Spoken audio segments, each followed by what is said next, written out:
नमस्ते। तो आप देख रहे हैं GONE जीवन।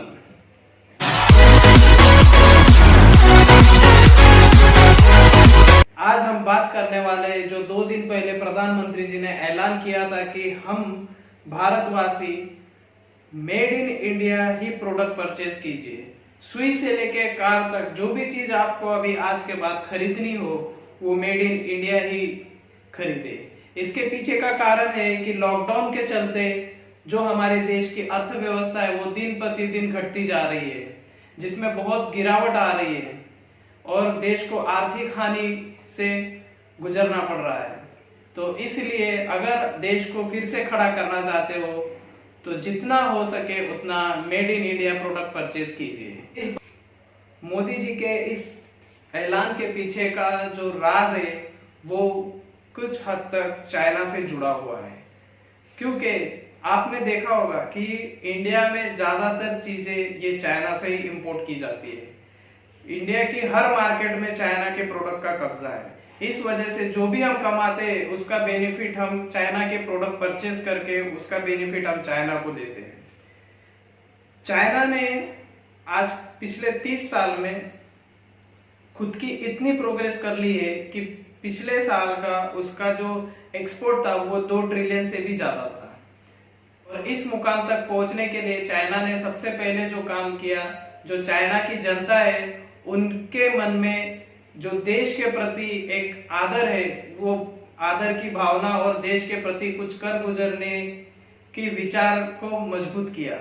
और इस विचारधारा की वजह से चाइना के लोग ज्यादातर चाइनीज प्रोडक्ट का ही इस्तेमाल करते हैं। इसीलिए किसी अदर कंट्री का प्रोडक्ट चाइना में चलना थोड़ा मुश्किल ही रहता है। आप देख सकते हो अमेज़न पूरी दुनिया पे कब्जा कर चुका है पर चाइना में घुस नहीं पाया है। फेसबुक पूरी दुनिया में यूज किया जाता है पर चाइना में यूज नहीं होता है। व्हाट्सएप पूरी दुनिया में यूज होता है पर चाइना में यूज नहीं होता है। यूट्यूब पूरी दुनिया में यूज होता है पर चाइना में यूज नहीं होता है। ऐसे बहुत सारे चीजें जो चाइना में यूज नहीं होते हैं, पर हम भारतीय लोग चाइना को इतनी आसानी से एक्सेप्ट कर लेते हैं जैसे मानो वो इंडिया का ही प्रोडक्ट है। और इस मुकाम तक आने के लिए चाइना ने अपनी प्रोडक्शन कैपेसिटी बढ़ाई। उसने ज्यादा से ज्यादा लोगों को रोजगार दिया, ज्यादा से ज्यादा लोगों को एक स्किल लेबर में कन्वर्ट किया और एक स्किल लेबर की एक जैसे मानो एक आर्मी खड़ी कर दी हो। चाइना में हर चीज का इतने ज्यादा प्रोडक्शन होने लगा कि चाइना खुद की जरूरतें पूरी करने के बाद में जो बचा हुआ प्रोडक्ट है वो अदर कंट्रीज में भी एक्सपोर्ट करने लगा। और इस वजह से चाइना की जो आर्थिक स्थिति है वो बाकी देशों से बहुत ही तेजी से ग्रोथ करने लगी। हम लोग सोचते हैं कि चाइना के प्रोडक्ट इतने सस्ते क्यों होते हैं, वहां की लेबर सस्ती है? नहीं, वहां की लेबर स्किल है। इंडिया के मुकाबले चाइना की जो लेबर है, अगर इंडिया में अगर एक दिन में एक इंसान एक मोबाइल बनाता है तो चाइना में एक दिन में एक इंसान 2 मोबाइल बनाने की कैपेसिटी रखता है, क्योंकि वो अपने काम में इतने निपुण हो चुके हैं कि उनका जो स्पीड है और वो जो एडवांस टेक्नोलॉजी के साथ में इतना घुल मिल गए हैं, वो हर काम को इजीली और कम समय में कैसे करे ये सोचते हैं। पर हमारे यहाँ की जो लेबर है वो ज्यादा से ज्यादा टाइम लेके काम करने पे ज्यादा अहमियत देती है। और एक बात, इन चीजों में चाइना की गवर्नमेंट भी चाइना के बिजनेसमैन और चाइना के लेबर का बहुत सपोर्ट करती है। चाइना की गवर्नमेंट अगर चाइना का कोई बिजनेसमैन अगर उसे कुछ लॉस होता है तो तुरंत उसे फाइनेंशियल सपोर्ट देके उस बिजनेसमैन को फिर से खड़ा होने का एक चांस फिर से देती है। और जो चाइना के लेबर है उनको अच्छी तरह से ट्रेनिंग देके उनको एक स्किल लेबर में कन्वर्ट करती है। दूसरी बात है कि चाइना का ट्रांसपोर्टेशन, चाइना में ट्रांसपोर्टेशन बहुत इजी है। वहां की सड़कें इंडिया के मुकाबले बहुत ही अच्छी है, जिसकी वजह से ट्रांसपोर्टेशन कॉस्ट भी कम हो जाता है, जिसका इफेक्ट उसके प्रोडक्ट कॉस्ट पे भी होता है।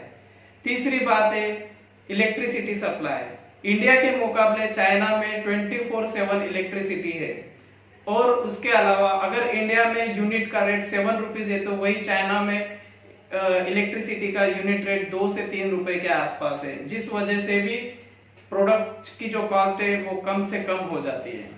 इसका मतलब ये नहीं है कि सिर्फ देश की जनता को देसी प्रोडक्ट बनाना है तो उसके लिए साथ में गवर्नमेंट का भी साथ होना चाहिए। अगर गवर्नमेंट देश की जनता को सही सुविधा प्रोवाइड करेगी तो देश की जनता जरूर स्वदेशी प्रोडक्ट बनाने में अग्रसर रहेगी। हमारे देश में जो लेबर कैपेसिटी ये बहुत ज्यादा है, मैन पावर हमारे पास बहुत ज्यादा है, फिर भी हमारे यहाँ पे बेरोजगारी इतनी क्यों है? क्योंकि जो मैन पावर इंडिया में है वो स्किल्ड मैन पावर नहीं है, उनको नॉलेज की बहुत कमी है। किसी भी प्रोडक्ट बनाने के लिए उसका नॉलेज होना जरूरी है, और वो जो नॉलेज है वो ट्रांसफर नहीं हो रहा है इंडिया में। जो जिनके पास स्किल है वो किसी और को वो अपना स्किल देना नहीं चाहते हैं। तो इस वजह से जो लेबर की दिक्कत है वो कम हो जाती है, और लिमिटेड लेबर की वजह से प्रोडक्ट की कॉस्ट बढ़ जाती है। तो इसीलिए मैं हर लेबर से ये दरखास्त करूंगा कि वो अपना स्किल और लेबर्स को भी सिखाए, और एक ही चीज में निपुण ना होए, कम से कम 10 से 12 चीजों का आपको ज्ञान होना चाहिए। जब मैं पूना में था तो मेरे पास 25 लेबर की टीम थी, जिसमें से 2 लेबर ऐसे थे जो हर मशीन यूज करने में एक्सपर्ट थे, हर काम में एक्सपर्ट थे। पर जो 23 लेबर थे वो स्किल थे, पर थोड़ा उनको हिचकिचाहट थी कि अगर मैं उनको कोई नया मशीन अगर ला के दे देता था कि भाई ये मशीन यूज करो, इससे हमारी प्रोडक्शन कैपेसिटी बढ़ जाएगी, तो वो थोड़ा हिचकिचाते थे मशीन चलाने के लिए। इस वजह से जो मेरा प्रोडक्शन था वो कम हो जाता था। जहाँ पे दिन भर में 23 लेबर एवरेज 2 डोर फिटिंग कर देते, वहीं पर ये 2 लेबर एवरेज 3 डोर फिटिंग करते थे। इस वजह से आप ही सोच सकते हो कि मैं सैलरी किन लेबर पे ज्यादा दूंगा। ऐसा नहीं है कि इंडिया में सैलरी देने के लिए कॉन्ट्रैक्टर लोग आगे पीछे सोचते हैं। अगर आप उनको अच्छी तरह से प्रोडक्शन करके दोगे तो 100% आपको आपका कॉन्ट्रैक्टर आपकी सैलरी बढ़ा के देगा। अगर आप ये सोचोगे कि हम काम करेंगे और मालिक कमाएगा, तो इस तरीके से तो काम नहीं होने वाला है। क्योंकि आप नहीं रहोगे तो आपकी जगह पे वो एडवांस मशीनरी परचेस करके काम करा सकता है। मार्केट में बहुत सारे ऐसे ऑटोमेटिक मशीनरीज आ चुके हैं कि जिसकी वजह से प्रोडक्शन करना अभी मुमकिन हो चुका है। सिंपल से कोई भी हेल्पर लगा के अभी काम चला सकते हैं। पर अगर आपको आपकी सैलरी बढ़ानी है, अगर आपको आपकी अर्निंग बढ़ानी है, तो आपको आपकी प्रोडक्शन कैपेसिटी भी बढ़ा के देनी होगी। अगर आप प्रोडक्शन कैपेसिटी नहीं बढ़ाओगे तो फिर आपकी इनकम में ग्रोथ नहीं होगी। और जब आप आपकी प्रोडक्शन कैपेसिटी बढ़ाओगे तो ऑटोमेटिकली जो प्रोडक्ट कॉस्ट है वो कम होती जाएगी, और धीरे धीरे एक दिन ऐसा आएगा कि हम चाइना से भी सस्ते दामों में अच्छे से अच्छे प्रोडक्ट मार्केट में डाल सकेंगे। और पूरा मार्केट कैप्चर होने के बाद में अगर भगवान ने चाहा तो हम एक्सपोर्ट भी करेंगे और हम करके दिखाएंगे। इंडिया एक महाशक्ति बन के रहेगा। और इन सब चीजों में देश की जनता को भी सपोर्ट करना पड़ेगा। जो ये लेबर है ये मेहनत करके आप तक स्वदेशी प्रोडक्ट पहुंचाने का काम करेंगे, और आपको शायद नया उस प्रोडक्ट का थोड़ा कॉस्ट ज्यादा लगे, फिर भी आप उसी प्रोडक्ट को परचेस कीजिए जो मेड इन इंडिया लिखा हो। जिस तरीके से आप एमआरपी चेक करते हो, एक्सपायरी डेट चेक करते हो, वैसे अभी आज के बाद मेड इन इंडिया भी चेक करना स्टार्ट कर दीजिए।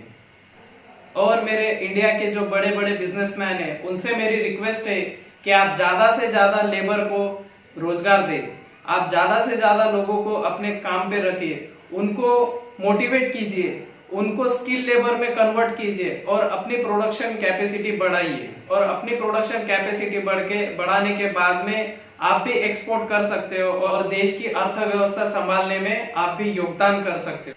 क्योंकि अगर देश व्यापार में अगर वृद्धि नहीं कर पाया, अगर देश ज्यादा से ज्यादा प्रोडक्ट एक्सपोर्ट नहीं कर पाया, तो कुछ दिनों के बाद में चाइना इंडिया में पूरा मार्केट कैप्चर कर लेगा। और वो दिन दूर नहीं रहेगा जैसा कि अंग्रेजों ने व्यापार के बहाने इंडिया में कदम रखा था और उन्होंने 250 साल राज किया था, तब हमारी हालत ऐसी हो गई थी। और अगर हमें इस हालत से बचना है तो हमें ज्यादा से ज्यादा प्रोडक्शन करना पड़ेगा, ज्यादा से ज्यादा व्यापार में वृद्धि लानी पड़ेगी। हर वो चीज जो हमें बाहर से लानी पड़ती है वो हर वो चीज हमें इंडिया में बनानी पड़ेगी। फिर वो सेलफोन हो, लैपटॉप हो, AC, cooler, fridge, electronic gadget, furniture, each and everything, जो मटेरियल है सुई से लेके कार तक, हमें हर प्रोडक्ट इंडिया में ही बनाना है, इंडिया में ही बनाना है और हमें इंडिया का ही प्रोडक्ट खरीदना है। और आप सबको जो जो मेरा ये वीडियो देख रहे हैं, आप सबको इंडिया की अर्थव्यवस्था सुधारने में हाथ देना ही पड़ेगा, सहयोग देना ही पड़ेगा। प्रधानमंत्री मोदी जी ने जो ऐलान किया है उसको हम तहे दिल से स्वागत करेंगे, ये हम प्रण लेते हैं। तो आज के लिए इतना ही। मुझे बताइए कि मैं अगला वीडियो किस टॉपिक पे बनाऊं, और अगर आपने मेरा चैनल सब्सक्राइब नहीं किया है तो मेरा चैनल सब्सक्राइब कीजिए, और ये वीडियो अगर आपको पसंद आई है तो लाइक कीजिए, कमेंट बॉक्स में कमेंट कीजिए, और ज्यादा से ज्यादा लोगों तक मेरा ये वीडियो फेसबुक, ट्विटर, व्हाट्सएप के जरिए ज्यादा से ज्यादा लोगों को शेयर कीजिए।